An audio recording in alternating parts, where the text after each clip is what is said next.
히브리서 4장 14절부터 5장 10절의 말씀 봉독하겠습니다.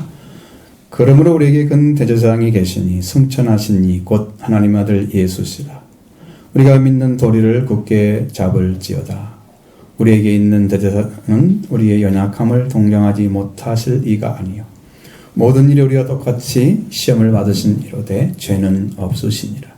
그러므로 우리는 긍휼하심을 받고 때를 따라 돕는 은혜를 얻기 위하여 은혜의 보좌 앞에 담대히 나아갈 것이니라. 대제사장마다 사랑 가운데서 택한 자이므로 하나님께 속한 일에 사람을 예물과 속지 않은 제사를 드리게 하나니 그가 무식하고 미혹한 자들을 능히 용납할 수 있는 것은 자기도 연약에 휩싸여 있습니다. 그러므로 백성을 위하여 속죄를 드림과 같이 또한 자신을 위하여 드리는 것이 마땅하니라. 이 존귀는 아무도 스스로 취하지 못하고 오직 아론과 같이 하나님의 부르심을 받은 자라야 할 것이니라. 또한 여호와 지 그리스도께서 대제사장이 되심도 스스로 영광을 취하심이 아니요 오직 말씀하신 이가 그에게 이르시되 너는 내 아들이니 내가 오늘 너를 낳았다 하셨고 또한 이와 같이 다른 데서 말씀하시되 네가 영원히 멜기세덱의 반차를 따르는 제사장이라 하셨으니 그는 육체에 계실 때에 자기를 죽음에서 능히 구원하실 이에게 심한 통곡과 눈물로 간과 소원을 올렸고 그의 경건하심으로 말미암아 들으심을 얻었느니라. 그가 아들이시면서도 받으신 고난으로 순종을 배워서 온전하게 되셨은즉 자기에게 순종하는 모든 자에게 영원한 구원의 근원이 되시고 하나님께 멜기세덱의 반차를 따른 대제사장이라 칭하심을 받으셨느니라. 아멘. 성경에서 이스라엘 민족을 보면 하나님의 섭리와 은혜가 그들에게 임한 걸 볼 수 있습니다. 애굽에서 탈출해서 가나안 땅을 향해서 나갔습니다. 그는 10번째 재앙 때 6월절을 시작으로 해서 탈출해서 광야에 들어갔습니다. 그런데 히브리서에 보면 가나안 땅에 들어가는 것이 안식이라고 기록되어 있습니다. 안식이라는 말로 사용됐죠. 근데 이것은 상징적인 것입니다. 가나안 땅에 들어가는 것이 안식이다 하는 거죠. 근데 그건 상징적인 문제고 이스라엘 백성이 광야에서 생활할 때에 그들은 하나님의 음성이 들려왔습니다. 말씀이 들려졌죠. 그러나 그때마다 이제 그들의 음성을 따랐느냐라는 문제를 다루고 있는데 오늘 너희가 그의 음성을 듣거든 너희 마음을 완고하게 하지 말라. 그렇게 한 자들은 내 안식에 들어오지 못하리라 하고 말씀하셨습니다. 그러나 그들은 말씀을 듣지 않았다는 거죠. 마음을 굳게 세워서 말씀을 순종하지 아니했습니다. 결국 믿음을 가진 것은 말씀을 순종하는 것을 알 수 있는데 믿음으로 받았으면 순종을 합니다.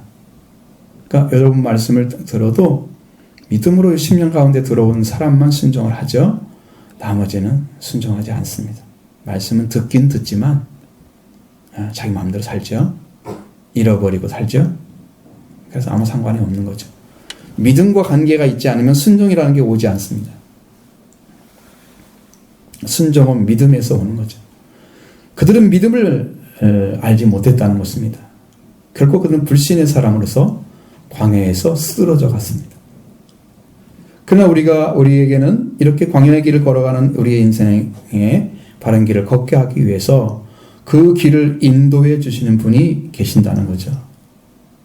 구약에서는 하나님이시면 신약에서는 예수 그리스도 주님이십니다. 그래서 그 말씀을 들으면 여러분이 마음에 믿음으로 받으시고 순종이 있기를 원합니다. 그렇게 백스크린에 들어가는 자마다 안식하고 말씀하신 하나님의 나라에 들어가게 됩니다. 이 길을 걸어가면서 우리에게 필요하신 분, 우리가 하나님 말씀을 들으면 우리가 만물 앞에 벌거벗은 자처럼 된다 말씀하셨습니다. 우리를 그 길로 걸어가게 하시는 그 길을 주님도 걸으셨습니다. 그래서 예수님 안에는 동료의식이라는 게 있습니다. 나와 같이 이 사람들도 고생하는구나. 이걸 주님이 아시는 거예요. 그래서 우리 앞에 오시는 거예요. 우리를 사랑하시는 거죠. 이끌어 주시려고 인도해 주십니다. 자, 그래서 우리가 걸어가는 길 속에 같이 계시는 분,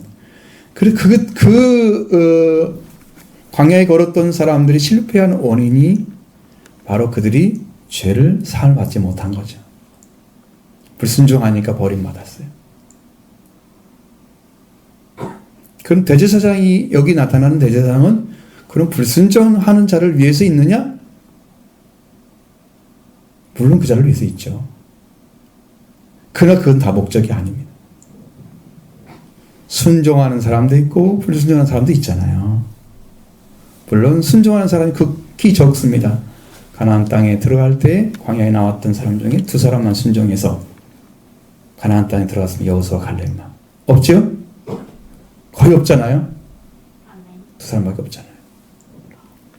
그러니까 스스로 그리스도를 만나고 거기서 말씀을 통해서 그리스도와 함께 걸어서 그 인생이 가나안 땅까지 들어간 사람이 2밖에 없다는 거죠. 그렇게 어려운 관문이라는 거예요. 천국에 들어가는 것이. 그래서 예수 그리스도가 계시는 이유는 우리에게 대제사장이 되어서 우리를 속죄하는 은혜를 입혀 주시기 위해서 계시는 거예요. 그분이 지금 오늘 등장하고 계시는 거예요. 하나님의 말씀 앞에 선 우리는 벌거벗은 것 같이 드러납니다. 우리는 그냥 아무것도 없어요. 우리가 뭐 옷을 입는다고 해서 우리의 모습만 감춰진 거지. 여러분, 이거 뭐 그냥 벗는 거 아무것도 아니잖아요. 그렇죠? 그냥 벗을 수 있는 거잖아요. 그러니까 이것은 하나의 형식에 불과한 거지. 이것이 우리를 감출 수가 없어요. 우리의 본질을. 우리의 인간 속에 우리 자신들이 들어있는, 자신 속에 들어있는 나 자신을 감출 수가 없어요. 그럼 말씀은 어떻게 하냐면 말씀은 그걸 다 드러나게 하시는 거죠.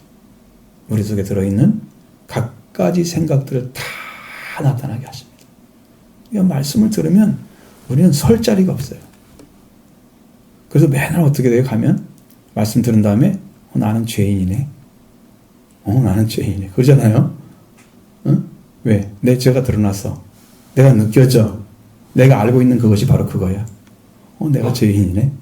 그거밖에 알 수가 없어요. 그래서 그 죄인된 우리가 있지만 우리를 다시 살려주실 분이 필요하죠. 우리를 구원하실 분. 우리를 완전히 속해 주시는 분이 필요합니다. 그래서 우리를 위해서 우리의 살아갈 길을 열어주시고 우리를 죄를 사하시는 분이 필요한데 그분이 우리에게 큰 대제사장이 되신 예수 그리스도이십니다. 그래서 그분은 승천하신 이라고 말씀하고 있습니다. 왜 승천하신 이라고 말씀하고 있을까? 승천하셨기 때문인데 그가 승천하기 이전의 삶을 소개하기 위해서. 자, 그래서 4장 14, 15절을 먼저 보도록 하겠습니다. 그러므로 우리에게 큰 대제사장이 계시니 승천하신 이 곧 하나님의 아들 예수시라. 우리가 믿는 도리를 굳게 잡을지어다.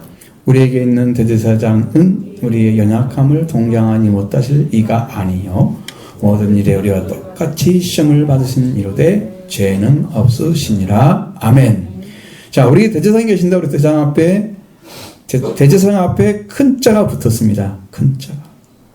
큰 대제사장이 계신다. 이런 것은 여러분들이 만왕의 왕 그런 말씀 들어봤잖아요. 만주의 주. 자, 왕 중의 왕인 거고 여기는 주 중의 주이잖아요. 그것처럼 제사장 중의 제사장이란 말이죠. 예수님은 능가할 제사장은 없다는 거예요. 그래서 큰 대제사장이 되셨습니다. 이 대제사장은 치프 프리스트라고 합니다. 하이 프리스트라고 하는데 제사장의 최고위직을 가리키고 있습니다. 대제사장은 제사장 계급의 수반이고요. 하나님 앞에서 백성을 대표하는 그런 사람이고 예배에 관한 사항을 총지휘하는 자입니다. 그러니까 엄청난 일을 하고 있는 거예요. 그때 율법으로 있었던 시대 안에서는 그 사람이 최고의 권위를 가지고 있는 분이었다는 거죠. 제사에 대해서. 율법을 행함에 있어서.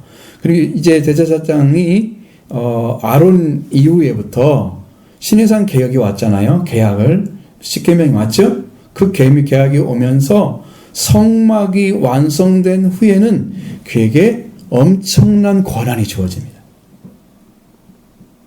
그리고 아론의 집에 어른된 자가 대제사장의 직무를 계승하게 됐습니다.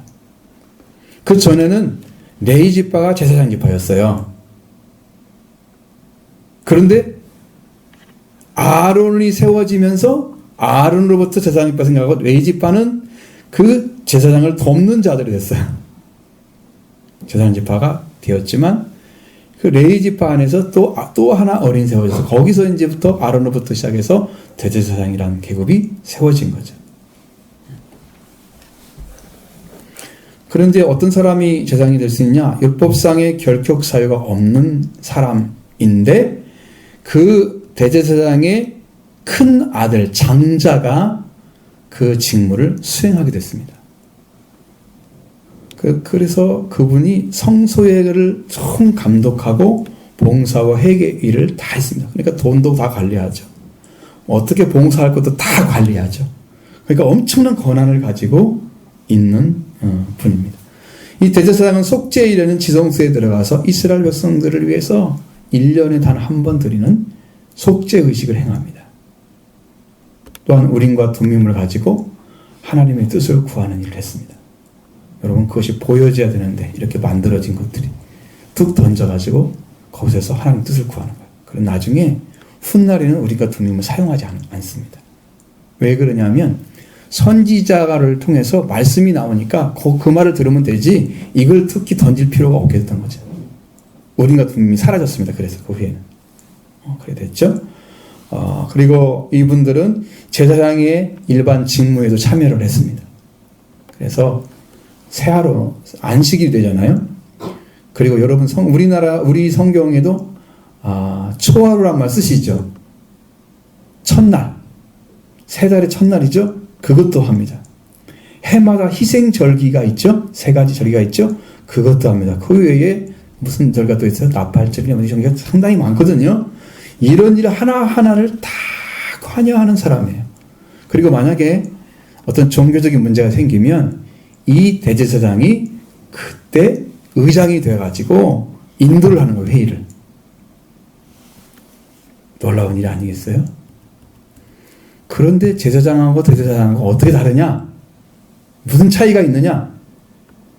기름의 차이가 있습니다. 기름 부음에. 우리 성경에 보면 관유를 붓는다고 써 있거든요. 근데 거기에 제사장은 그 관유를 제복에만 부은 것 것으로 나타납니다. 옷에만 부었는데, 그런데 대제사장은 머리에다 부어서 기름량이 엄청 많아서 머리에서부터 이렇게 옷까지 흘러내렸다고 그래요. 자, 옷에만 부었다는 것은 이제 형식이잖아요. 근데 머리에 부었다는 것은 이건 영적으로 보면 성령이 충만하다는 의미와 같은 것입니다. 꼭 그렇진 않지만 그때 그 의미는 그런 거였어요. 그러니까 이분을 하나님께서 구분해 주신 사람이다 하고 완벽하게 받아들일 수 있도록 기름 부음이 크게 부었다는 것이죠. 그 차이가 제사장과 대제사장의 차이입니다.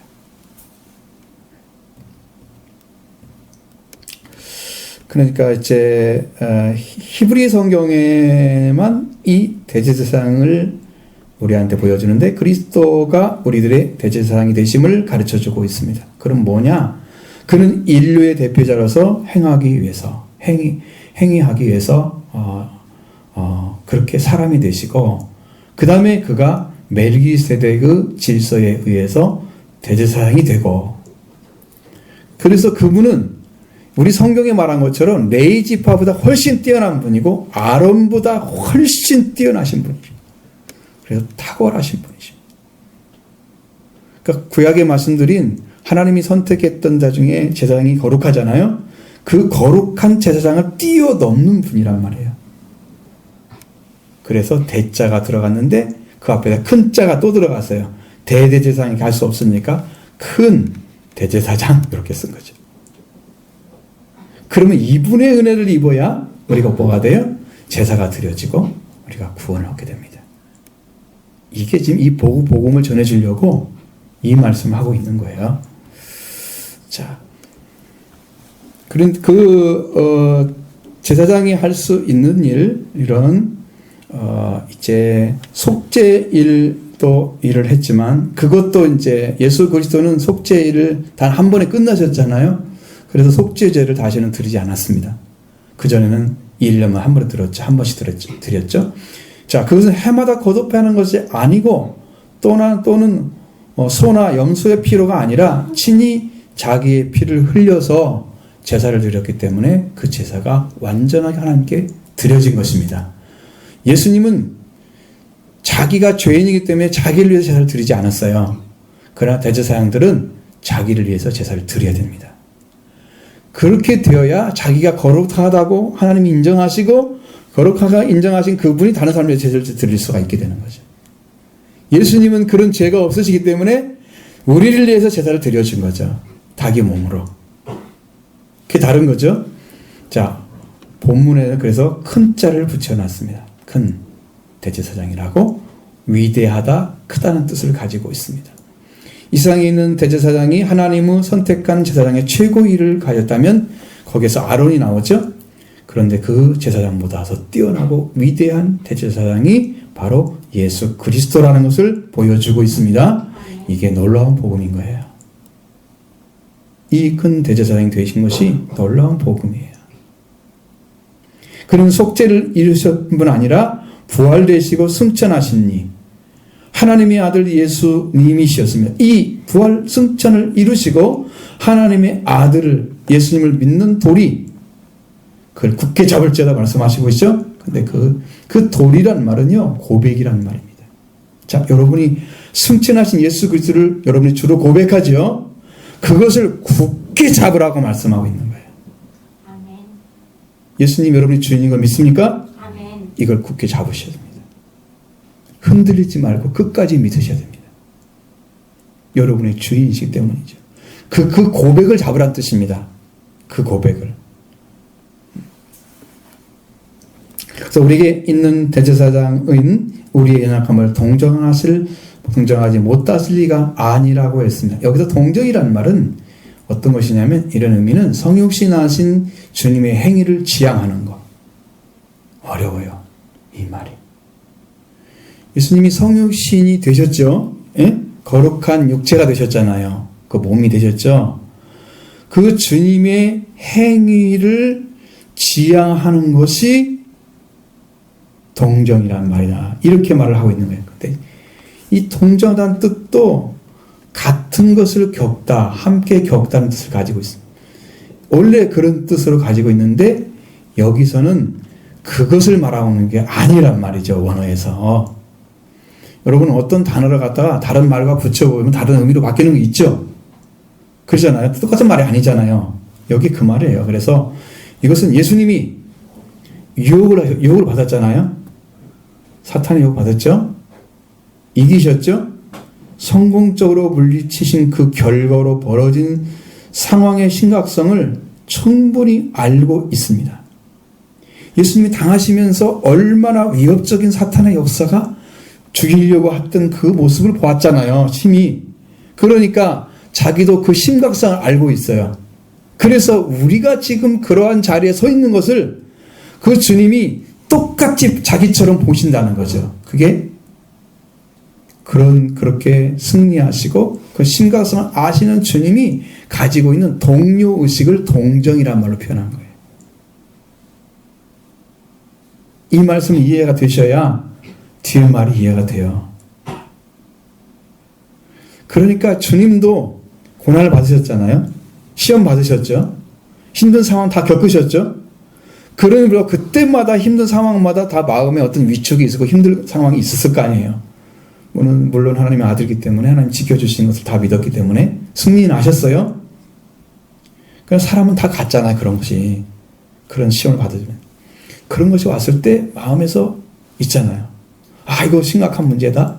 주님도 우리 느끼시면 했던 것처럼 우리가 지금 그런 일을 겪고 있으면 우리를 향해서도 그런 마음을 가지고 우리를 대하신단 말이에요. 그게 동료의식이라는 뜻입니다. 그게 동정이란 말이에요. 여러분을 염려하지 않는 게 아니에요. 주님은 여러분과 뚝 떨어져가지고 아무 생각 없이 계시는 분이 아니시라고요. 여러분과 함께 계셔서 지금 여러분이 어떤 삶을 살고 있는가 다 보고 계신단 말이에요. 여러분이 심각한 상황도 알고 계신단 말이죠. 다 보고 계신단 말이에요.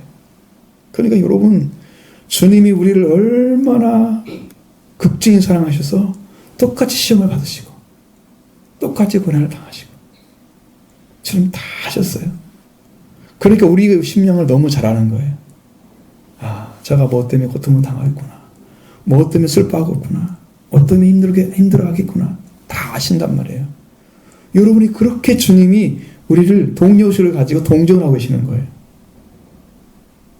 그러니까 주님이 여러분과 함께 계신다는 사실을 믿으셔야 돼요. 이것은 그냥 동정하지 못할 뿐이 아니에요. 이렇게 써 있으니까 그냥 글자로 지나가 버리잖아요. 글자가 아니고 실제로 와서 그렇게 계신다고 이 말이죠. 실제로. 그것을 여러분 기대하셔야 돼요. 우리를 몰라서 가만히 계신 게 아니에요. 가만히 계신 것처럼 보이는 게 아니에요. 알고 있는데 우리가 돌이키지 못하기 때문에 여러분이 모르고 지나가는 거예요. 주님은 지금도 함께 계십니다. 동의하고 있습니다. 여러분을 도와주시려고. 그 우리의 연약함을 주님도 가지고 계셨다는 거죠. 우리의 연약함을 알고 있는 성도가 진실한 믿음을 갖습니다. 왜? 연약하기 때문에 우리가 뭘 찾아요?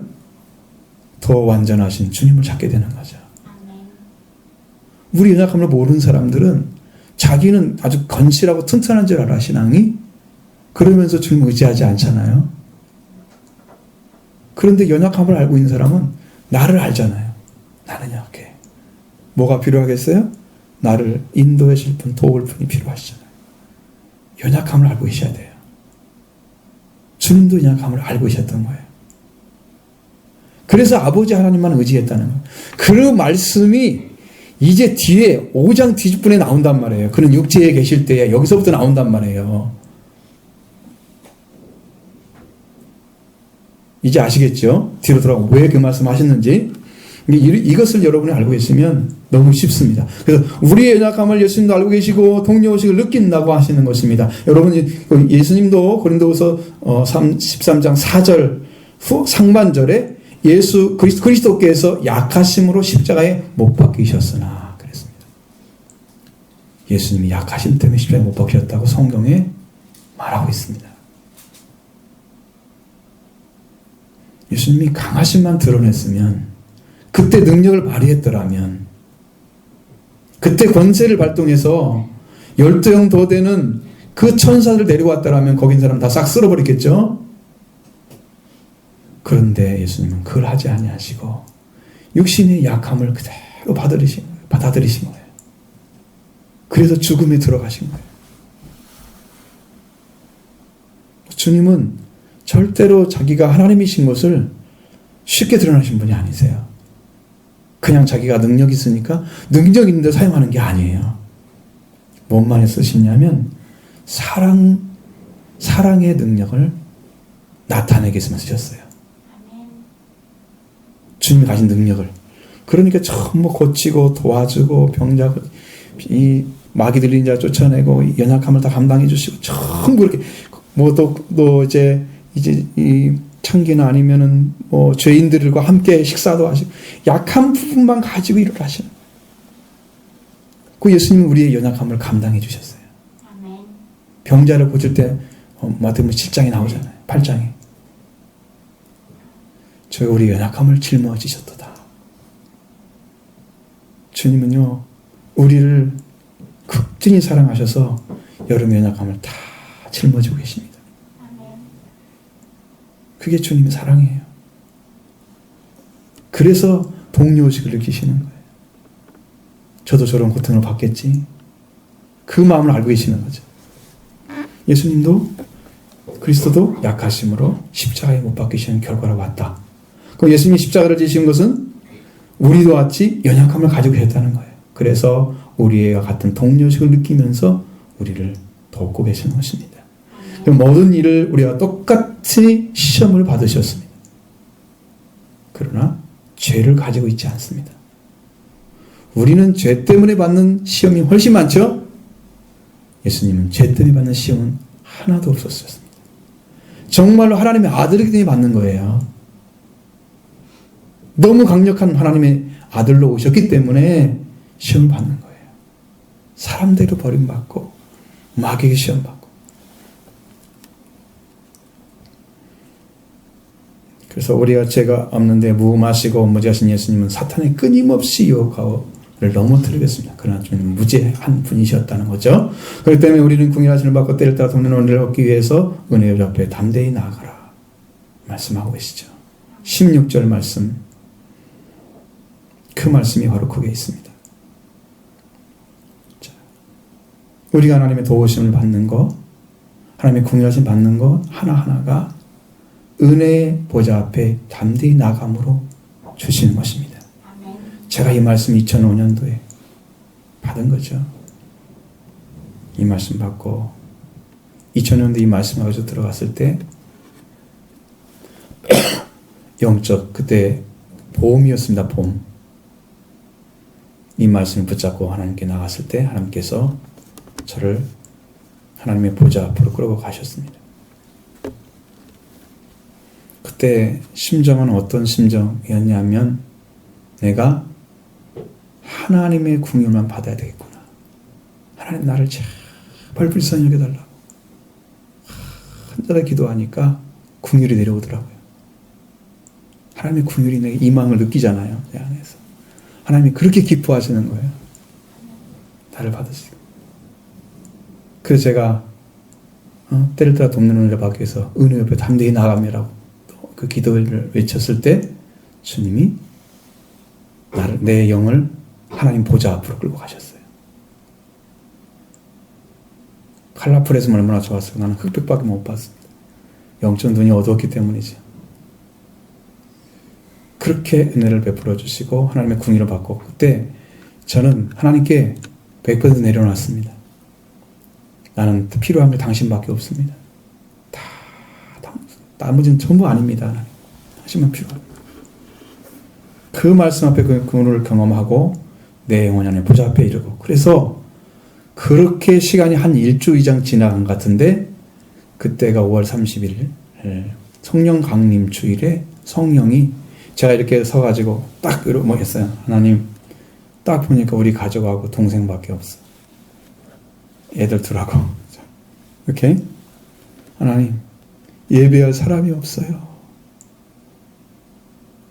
강단에서 순간에 얘기하는 동안에 여기가 막 흔들렸습니다. 강단이 흔들렸습니다. 성령이 막 내려오신 거죠. 그때부터 변화오기 시작합니다. 성령으로. 여러분도 이 말씀을 붙잡고 궁일하심을 얻으시기 원합니다. 얼마나 간절해야 되냐 그러면 모든 걸 포기할 정도로 간절해야 됩니다. 그 정도로 간절함입니다. 다른 건 다 필요 없습니다. 하나님 당신만 필요해요. 그 정도로 간절함을 가지고 들어가야 궁율이 내려와요. 말씀이 실제가 돼요. 궁율이 받아져요. 주님이 주시는 거죠. 하나님 주시는 거죠. 그래서 담대하게 나가서 그 은혜의 경험을 하는 거죠. 그래서 지금도 그렇게 하라고 말씀을 드리고 여러분도 그렇게 되길 원합니다. 대상마다 사람 가운데 택한 자이기 때문에 하나님께 속한 일을 사람을 위해서 예물과 속죄는 제사를 드리게 한다고 말씀하고 있습니다. 5장 1절 2절입니다. 대제사장마다 사람 가운데서 택한 자이므로 하나님께 속한 일을 사람을 위하여 속죄하는 제사를 드리게 하나니 그가 무식하고 미혹된 자를 능히 용납할 수 있는 것은 자기도 연약에 휩싸여 있음이라. 아멘. 자, 대제사장마다 사람 가운데 택한 자 맞죠? 예수님 외에는 다 사람 가운데 택한 자입니다. 사실 사람 가운데 택한 자 가운데 아론의 제사장 반열에서 택한 자들만 그들이 제사장이 되고 그다음에 대제사장이 되고 이런 일을 하게 되었습니다. 그런데 대제사장 가운데서도 택한 자였고 따라서 하나님께 속한 일을 하기 위해서 예물과 속죄하는 제사를 드리게 하시는 분들이 바로 그분들이었어요. 구약을 알지 못하면 신약을 알 수가 없어요. 대기서 열심히 읽으시기 바랍니다. 물론 제사를 드린다는 거 그냥 그것 때문에 재미없잖아요. 여러분 말씀이 신약의 말씀으로 연결이 딱 되면 은혜가 옵니다.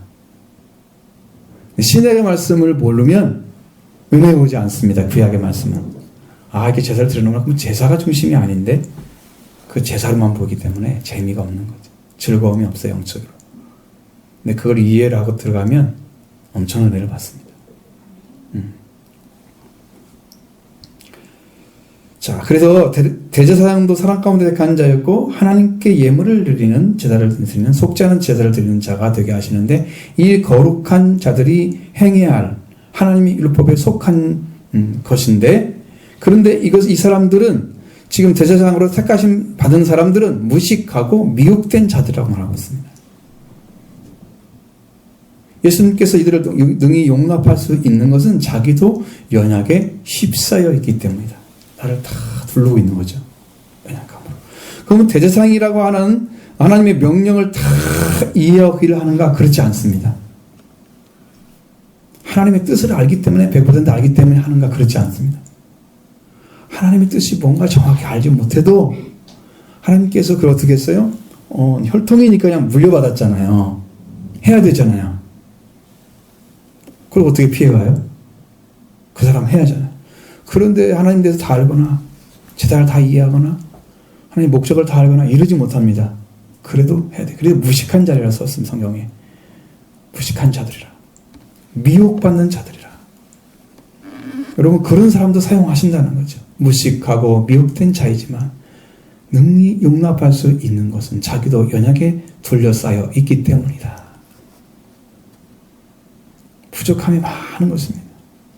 그러니까 예수님이 어떻게 그러면 그 제사장 반열에 들어갔는가? 그것은 놀라운 은혜가 또 있습니다. 여러분 그 뒤에 보시면 다 알 수 있습니다. 예수님은 약함은 모든 사람을 용납할 수 있는 그런 연약함을 가지셨기 때문에 사람들을 무식하고 미혹한 자들을 다 받으신 거예요. 제사장으로. 그 약하고 흠이 많은 주의 종들도 필요해서 사용하는 분들이 많다는 것. 이 땅에서도 무음에서 쓰는 게 아니고 연약에 휩싸여 있는 무식한 자들이지만 하나님 뜻을 완전하게 이해하지 못하잖아요. 주의 종이라고 다 아는 건 아니거든요. 열어준 만큼 아시니 그렇게 되니까. 그렇게 할지라도 하나님은 사용하신다는 거죠. 용납해 주신 거예요. 그래서 일하고 있는 것입니다. 연약에 휩싸여 있는 자들자도 백성을 위해서 속죄제를 드린 것 같이 자신을 위해 속죄제를 드려야 된다고 말씀해요. 4절을 보시죠. 3절 보시죠. 그러므로 백성을 위하여 속죄를 드린 것과 같이 또한 자신을 위하여도 드리는 것이 마땅하니라. 아멘. 그럼 대제사장들은 어떻게 백성을 위하여 제사를 드리게 될까? 그 과정이 있습니다. 아무렇게나 드리는 게 아니고 대제사장들이 먼저 위임식을 하게 됩니다. 그래서 제사를 드릴 때 율법에서 명령을 하고 있는데 레위기 8장에서 보면 위임식 장면이 나옵니다. 8장에 1절부터 13절의 말씀 안에 거기에 위임식을 하는 방식이 다 나와 있습니다. 속죄제 수송아지를 가져오고요. 수양 2마리와 무교병과 한 광주리를 가지고 와서 혐하게 모이죠. 그리고는 아론과 그 아들들을 물로 다 씻기라고 합니다. 여러분 제사장 되기 위해서 집에서 목욕했겠어요? 안 했겠어요? 했겠죠? 저도 목사 안수 받기 전에 목욕하러 갔습니다. 똑같잖아요. 그런데 그거 씻었는데 왜 또 씻으라는 거야? 집에서 목욕하고 왔을 거 아니에요? 또 씻깁니다. 그러니까 율법에 기록한 것은 완벽한 걸 요구하는 거예요. 네가 거기 씻은 거와 달라. 왜? 하나님이 씻기라고 하는 씻김을 받아야 깨끗해지는 거예요. 그것 때문에 그런 거예요. 사람이 씻은 게 아니야. 하나님 말씀을 따라 씻어야 됩니다. 여러분 제사함도 하나님 그냥 막 주시지 않죠? 예수 그리스도의 보혈로만 주시죠? 말씀으로 주시기도 하고. 그러니까 여러분 아무렇게나 받는 게 아니에요. 씻김도 말씀에 따라서 씻어야 돼요. 그래서 거기서 씻어야 다시. 그리고 의복을 갖춰야 됩니다. 관유와 성막과 그 제단과 모든 것을 발라서 거룩하게 해야 됩니다. 제단은 7번 뿌려야 된다고 말씀하고 있고 제단과 모든 기구와 물두멍 그 받침을 발라서 거룩하게 하고 관유를 아론의 머리에 붓고 그에게 발라서 거룩하게 하고 아론의 아들도 데려다가 속옷을 입히고 띠를 띄우고 관을 씌우라 했습니다. 이렇게 준비를 다 하게 한 후에 속죄제를 드리는 거예요. 그것이 14절부터 21절에 있습니다. 그걸 다 읽으면 여러분 오늘 다 못 가니까 제가 읽지를 않습니다. 이걸 다 말하려고 지금 한 게 아니니까 목적이. 그래서 속죄제를 드리는 가운데 번제의 수당을 드릴 때에 아론과 그 아들들이 수당의 머리에 안수를 하는 거죠. 그 피를 제단 사방에 뿌립니다. 그러면 그 물로 내장과 정강이를 씻고 수당의 전부를 제단 위에 불사르죠. 그래서 완전한 번제를 드리게 하신 다음에 여호와께서 그걸 받으신다. 이걸로 번제를 드리는 화제가 끝납니다. 이렇게 물과 관유와 피를 통해서 위임식이 이루어지는 거죠. 대상들이 영적인 것이 아니에요. 그런데 예수님은 어떻게 들어가셨느냐? 예수 그리스도는 큰 대제사장이 되신다고 하는 것은 이미 이런 물과 관유와 피를 통과해서 성령으로 들어가시는 거예요. 예수님이 딱 한 번 의식을 취하셨잖아요. 세례 요한에 가서 세례를 받으시잖아요. 의식을 취하신 거죠. 그 의식에 한 번만 딱 물에 들어갔는데 성령이 임하신 거예요.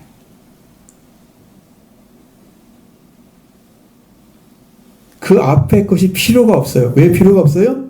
예수님은 죄가 없으시기 때문에 자신을 위해서 죄를 드릴 필요가 없어요. 예수님은 하나님의 은혜와 말씀으로 이미 다 옷을 입었기 때문에 세상에 좋은 옷이 필요하지 않은 거예요. 아론의 옷이나 이런 것들이 필요하지 않은 거예요. 예봇이 필요하지 않은 거였어요. 예봇이라는 것이. 예수 그리스도를 이미 다 입었다는 거죠. 그러니까 성령으로 직접 들어가시는 거예요.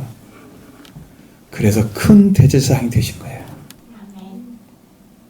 옛날 그 제사장의 방법으로 쓰지 않으십니다.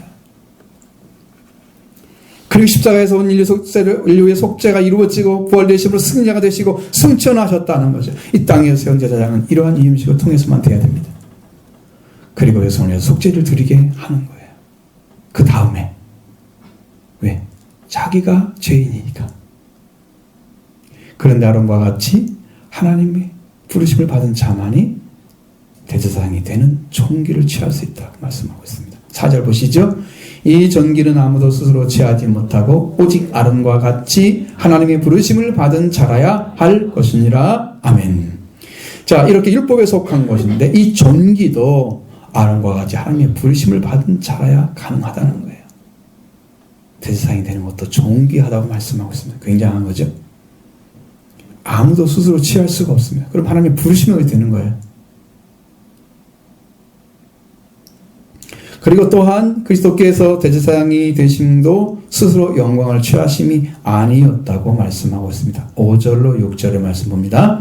또한 이와 같이 그리스도께서 대제사장 되심도 스스로 영광을 취하심이 아니요 오직 말씀하신 이가 그에게 이르시되 너는 내 아들이니 내가 오늘 너를 낳았다 하셨고 또한 이와 같이 다른 데서 말씀하시되 네가 영원히 멜기세덱의 반차를 따르는 제사장이라 하셨으니. 이 두 가지를 보셔야 됩니다. 예수님은 이미 죄인이라는 말을 쓰지 않으시죠. 아들이라고 부르셨죠? 죄가 없으시기 때문에 아들이신 거예요. 죄가 있으면 죄인이기 때문에 아들이 아닌 거예요. 죄인인 거예요. 달라요. 그리스도의 대제사장 되심도 스스로 영광을 취하심이 아니었다. 이 말씀하신 분께서 그에게 말씀하시기를 너는 내 아들이라 내가 오늘 너를 낳았다. 그리고 또 네가 영원히 멜기세덱의 반차를 따르는 제사장이라. 두 가지죠. 아들과 멜기세덱의 방식을 따른 거예요. 그래서 이 말씀이 이미 이제 구약에 다 기록되어 있으면 시편에 기록된 말씀입니다. 시편 2편의 7절에 거기에 기록된 말씀을 거의 다 그대로 인용했습니다. 내가 명령을 전하노라 여호와의 명령을 전하노라 여호와께서 내게 이르시되 너는 내 아들이라 오늘 내가 너를 낳았도다 라고 말씀하십니다. 이 말씀은 다윗에게 주신 약속의 말씀입니다. 다윗은 왕이고 아들이었습니다. 예수님이 다윗의 후손으로 오시잖아요. 그러니까 이건 예수님이 된 말씀입니다. 그래서 예수님이 아들이신 거예요.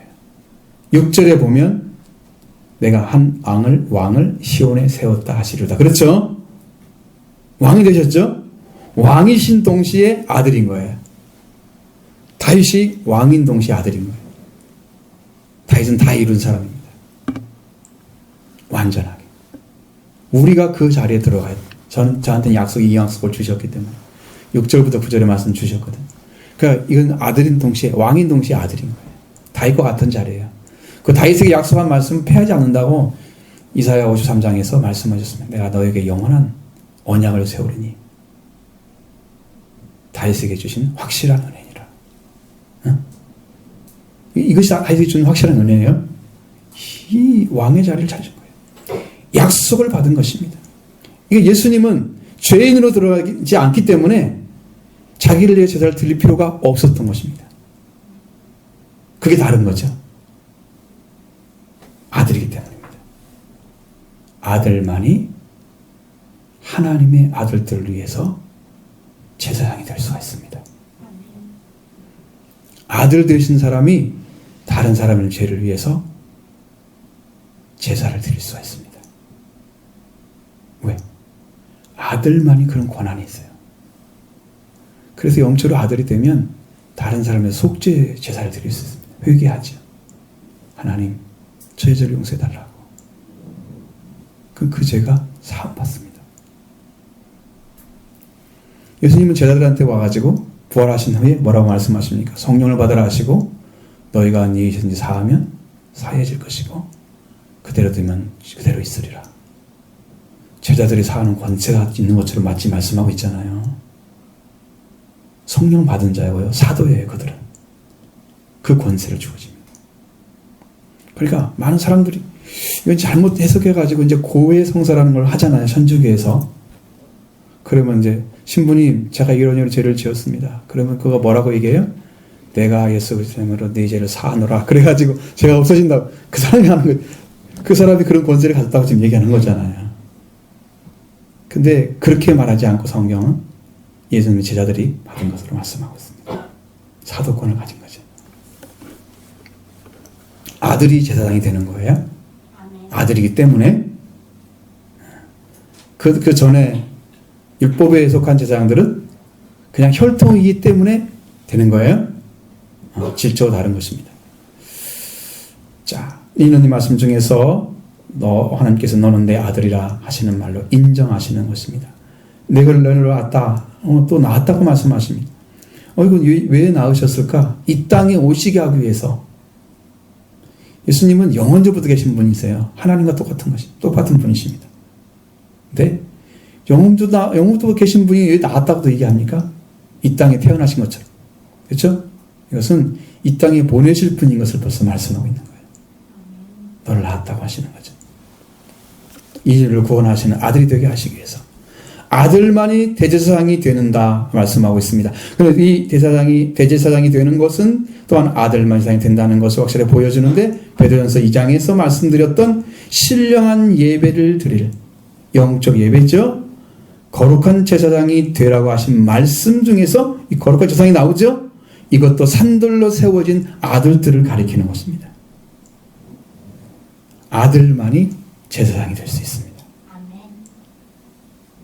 그래서 예수님이 하나님의 아들로 오시는 거죠. 그래서 이렇게 오시는 거예요. 인간의 모습으로. 대제사장이 되시기 위해서. 한 가지 모습입니다. 두 번째는 시편 4절에 말씀하고 있는 것처럼 여호와는 맹세하고 변하지 아니하시리라 이루시기를 너는 멜기세덱의 서열을 따라 영원한 제사장이라 하셨도다. 이 말씀입니다. 멜기세덱은 살렘 왕이었습니다. 창세기 14장 18절로 19절에 이 멜기세덱에 대해서 한 번 나오는데 거기에 보면 살렘 왕 멜기세덱이 떡과 포도주를 가지고 나왔으니 이는 지극히 높으신 하나님의 제사장이었더라. 그가 아브라함을 축복하여 이르되 천지주제이시요 지극히 높으신 하나님이여 아브라함에게 복을 주옵소서. 이 살렘한 멜기세덱이 떡과 포도주를 가지고 왔어요. 이것은 예수 그리스도를 상징하는 말입니다.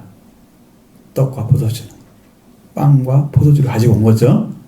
예수님을 상징하는 거예요.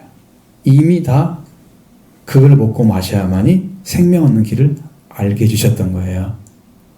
그걸 이미 멜기세덱이 가지고 왔어요.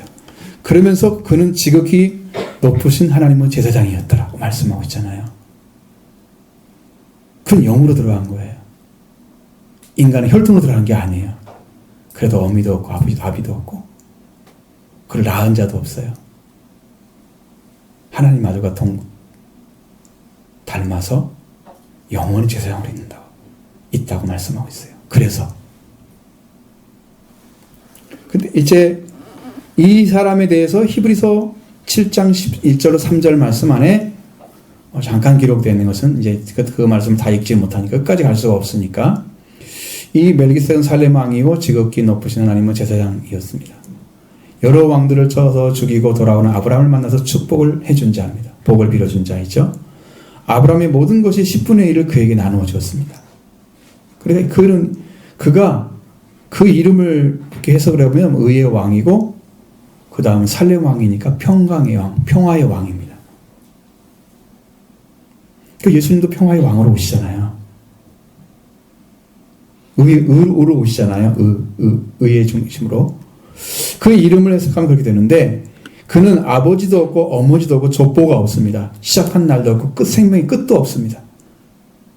그래서 하나님의 아들과 닮아서 항상 제사장으로 있느니라. 이 영적인 제사장이었던 멜기세덱, 그 방식을 따라서 예수 그리스도가 그 길을 걸었습니다. 영원한 제사장이 되신 것입니다. 그 길을 걸어간 거예요. 바로 예수님이 직분을 예수님께서 그걸 통해서 들어가신 거예요. 이 두 가지를 가지고 들어가시던 거예요. 그러니까 죄인과 같지 않죠. 전혀 다르죠. 이렇게 아들과 멜기세덱 그 제사장을 받은 바로 그리스도였는데 그가 이제 제사장직을 받아가는 예수님께서 지상의 생애에서는 어떤 일을 하셨는가라는 말씀을 지금 거기 7절로 10절에 하고 있는 거예요. 그 이야기만 기록된 거죠. 마지막 보시겠습니다. 그는 육체에 계실 때에 자기를 죽음에서 능히 구원하실 이에게 심한 통곡과 눈물로 간구와 소원을 올렸고 그의 경건하심으로 말미암아 들으심을 얻었느니라. 그가 아들이시면서도 받으신 고난으로 순종함을 배워서 온전하게 되셨은즉 자기에게 순종하는 모든 자에게 영원한 구원의 근원이 되시고 하나님께 멜기세덱 반차를 따른 대제사장이라 칭하심을 받으셨느니라. 아멘. 자, 그가 육체에 계실 때의 이 말은 예수님께서 육체로 계시는 날에 이런 뜻입니다. 예수님께서 육체로 계시는 날에 자기를 죽음에서 능히 구원하실 수 있는 그 일을 향하여 심한 통곡과 눈물로 간구와 소원을 올렸다. 자기를 죽음에서 능히 구원할 수 있는 그분을 향해서 올렸다는 거예요. 그를 향해서 심한 통곡과 눈물로 간구와 소원을 올렸다는데 예수님께 육체에 계시는 날, 그건 예수님께서 죽음에 들어가실 분이라는 사실을 알려주고 있습니다. 육체에 계시는 날, 그거 죽잖아요? 육체에 있었으니까. 왜? 육체에는 반드시 심판이 있기 때문에.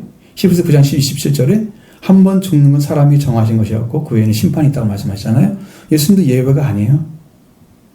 죄가 없으시니까 그 받는 심판, 죽음의 심판은 뭘로 했어요? 속죄 제사로 드리신 거예요. 죽기는 죽으셨죠? 이 말씀대로. 예외가 없었던 것입니다. 예수님이 육체에 계시는 날 동안에 강력하게 울부짖으셨고 심한 통곡과 눈물을 흘리셨다고 그랬잖아요. 그 강력하게 울부짖으셨고 강력하게 울부짖을 때에 눈물로 간구와 소원을 올렸다고 말씀하고 있습니다. 제가 이 마음을 알겠어요. 이 말이 무슨 말인지. 이렇게 기도하면요 응답 받아요. 이렇게 강력하게 울부짖으면 응답 받아요. 여러분이 조용조용하게 기도하는 게 좋다 그러는데 그건 자기 감정이에요. 기도하는 것이 아니에요. 강력하게 울부짖는 심령이 있어야 되는 거예요. 그래서 교회 와서 기도를 하시라고. 소리 질러도 아무 말도 안 하니까. 옆 아파트 시끄럽다고 떠들면서 쫓아와가지고 민원 넣잖아요. 그건 조용조용 한다고 기도가 되나요?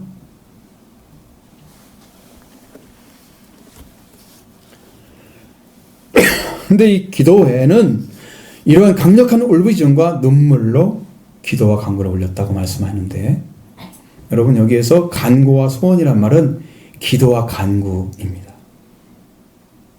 언어를 보면 이게 더 적합한 말입니다. 기도와 간구로.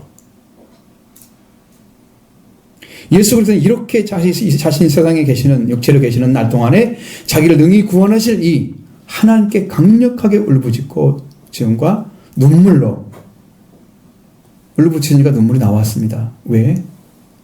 그게 너무 고통스러운 죽음이라는 게 앞서 있었잖아요. 그래서 우신 거죠. 기도와 간구를 올리셨습니다. 예수님은 기도를 드리는데 시간이 많았는데, 기도 혼자 드리는 홀로 가서 시간 많이 쓰셨잖아요. 제자를 놔두시고 뭐라고 그래요? 성경에 홀로 산에 가서 기도하시니라. 그렇죠? 그렇게 하실 때마다 저는 성경에 기록되지 아니한 이 말씀이 바로 이거라는 것을 이제 알았어요. 예수님이 하나님께 강력하게 부르짖기 위해서 제자들이 옆에 있으면 안 되잖아요. 그 기도를 못하지. 그러니까 홀로 가신 거야. 홀로 가지고 강력하게 부르짖음과 눈물로 기도와 간구를 올리신 거예요. 아주 간절하게. 그렇게 하신 거예요. 그리고 그가 얼마나 경건한 삶을 살았는지 하나님께 자신을 맡기는 삶을 살으셨잖아요. 자기의 생각과 자기의 삶을 다 맡기는 삶을 사는 것이 경건함인데, 그 경건함을 주님 사신 거예요. 그 삶이 있었고 그 기도가 있어서 하나님이 그를 들으신 거예요. 받으셨느니라. 예수님이 공짜로 여러분 구원받은 게 아니에요. 예수님이 하나님의 아들이기 때문에 그냥 자연스럽게 되겠지, 그렇게 하는 게 아니고 예수님도 엄청난 고난 속에 사셨다고요. 엄청난 기도를 드리셨다고요. 시간이 있을 때마다 홀로 가서 기도하시면서 울부짖음과 눈물로 기도와 간구를 올리셨고, 그게 경건하심이라 들으셨어요. 아들이면서도 어떻게 해요? 그가 받으신 고난 때문에 그걸 순종하신 거죠. 고난이 오는데 여러분 그걸 갖다 그대로 받아들이면은 자기 죽음이에요. 고난이 올 때 고난을 그대로 수용하잖아요. 자기의 부정, 자기 죽음이에요. 말씀이 죽는 걸 말하는 거예요. 예수님 말씀 앞에 자기를 내놓지 않았습니다. 자기의 뜻을 말하지 않았습니다. 죽음 앞에서 예수님 말씀하지 않았습니다. 아버지의 뜻이도록 뜻대로 해달라고 기도했습니다. 자, 이 잔 좀 지나가게 해주십시오라고 말씀드렸지만 내 원대로 마시고 아버지의 원대로 되기를 원합니다. 자기의 목적 아니 말씀하지 않았습니다. 이게 자기 죽음이에요. 예수님 그렇게 들어가신 거예요. 하나님 아들이기 때문에 그냥 자연스럽게 들어가는 것처럼 보이는, 넉넉히 하시겠지 그렇게 생각하지 마세요. 주님도 이렇게 고난을 받으셨어요. 예수님이 고난은 우리가 살아갈 이상에 사는 고난과 비교할 수 없을 그런 고난을 받으신 거예요. 그때마다 받으실 때마다 아버지께 순종을 했습니다. 순종을 배우시다는 것은 예수님의 고난을 통해서 하나님 뜻을 인식하고 그 고난을 받아들여서 그 뜻을 긍정하는 삶을 사셨다는 거죠. 그 삶이 올 때마다 예수님 그런 고통을 당하신 거예요.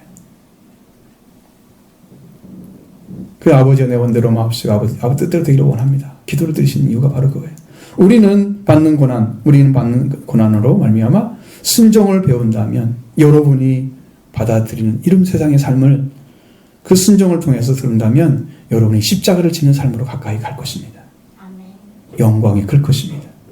순종한 삶이 되어지죠. 그의 경건하신 말씀을 들으심을 얻었다고 하시는데, 그는 성령을 끊고서 오로지 하나님께 자기를 맡기는 그런 마음, 예수님의 마음 안에 아주 중심이 정확하시니까 하나님께 다 맞춰 있어요.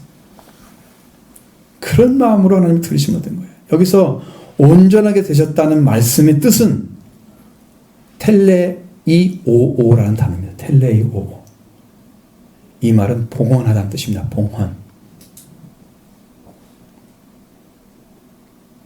우리는 온전하게 되셨다고 잊고 있잖아요. 온전하게 되겠다는 말씀이 아니라는 거죠. 봉헌을 함으로써 자기를.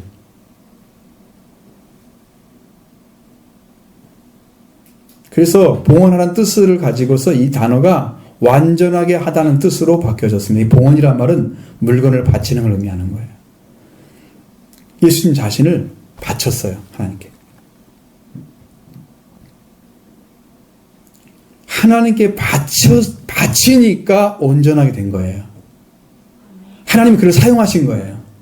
의의 도구로, 속지 않은 도구로. 하나님께 자신을 드리니까. 그 예수님 자신은 고난을 통해서 하나님께 자기를 바침으로써 십자가 죽음의 고난을 받으심으로써 완전하게 하나님께 바치신 거예요. 그렇게 되셔서 우리를 구원하신 거예요. 이것이 온전하게 되었다는 뜻입니다. 그래서 자기가 이 아버지께 봉헌함으로써 완전하게 되었듯이 자기의 순종하는 모든 자를 영원한 구원의 근원이 되어주시는 거예요. 자기 아버지께 바침으로써 하나님 받으셔서 사용하신 그처럼 그 예수님이 하셨던 그 순종을 우리가 배워서 우리도 똑같이 한 예수 그리스도에 순종하면 아버지가 예수님 받으신 것처럼 예수님 우리를 받으시는 거예요. 그것이 구원받는 거예요. 그 예수님 우리의 구원의 근원이 되시는 원인이 되어주셨단 말이죠. 여러분의 그 은혜를 베풀어 주신 것입니다. 상상할 수가 없는 우리 힘으로 우리 생각으로 이해가 안 되는 부분을 하나님 다루셔서 그 은혜를 베풀어 주신 거예요.